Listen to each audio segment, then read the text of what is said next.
बहुत समय पहले की बात है। एक पहाड़ी गांव में गोपाल नाम का एक गरीब चरवाहा रहता था।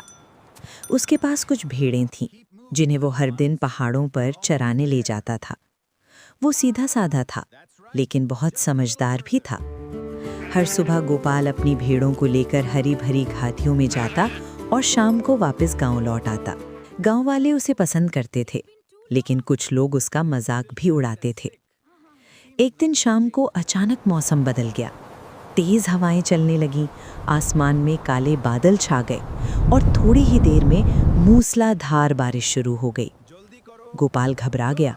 उसने जल्दी जल्दी अपनी भेड़ों को इकट्ठा किया और पास की एक पुरानी गुफा में ले गया।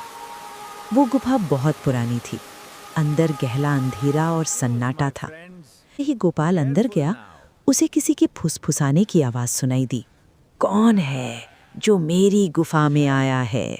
गोपाल के हाथ पैर कांपने लगे। उसने इधर उधर देखा, लेकिन उसे कोई दिखाई नहीं दिया। फिर भी आवाज हर तरफ से गूंज रही थी। गोपाल ने डरते हुए पूछा, कौन है वहां? इस गुफा का मालिक हूँ और मैं अदृश्य हूँ। ये सुनकर गोपाल समझ गया कि ये कोई भूत है, लेकिन वो घबराने की बजाय तुरंत सोचने लगा। अचानक वो जोर से हंस पड़ा और बोला, अच्छा, तो तू वही है जिससे मैं मिलने आया हूँ। ये सुनकर भूत चौंक गया। उसने कभी किसी इंसान को ऐसे जवाब देते नहीं सुना था।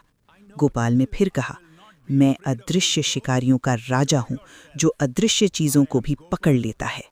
अब भूत डर गया। उसे लगा कि ये इंसान सच में बहुत खतरनाक है। गोपाल ने अपनी बात को और मजबूत करने के लिए पास में पड़ा एक बड़ा पत्थर उठाया और पूरी ताकत से दीवार पर दे मारा। धड़ाम की तेज आवाज पूरी गुफा में गूंज उठी। गोपाल बोला, देखा, मैंने तुझे ढूंढ लिया है, अब तू मुझसे नहीं बच सकता। ये सुनकर भूत बुरी तरह डर गया। वो कांपते हुए बोला, नहीं नहीं, मुझे मत पकड़ो। और फिर वो डर के मारे गुफा छोड़कर भाग गया। गोपाल ने राहत की सांस ली। अब उसे समझ आ गया था कि डर असल में उसकी सोच का खेल था। उसने उसी गुफा में रात गुजारने का फैसला किया।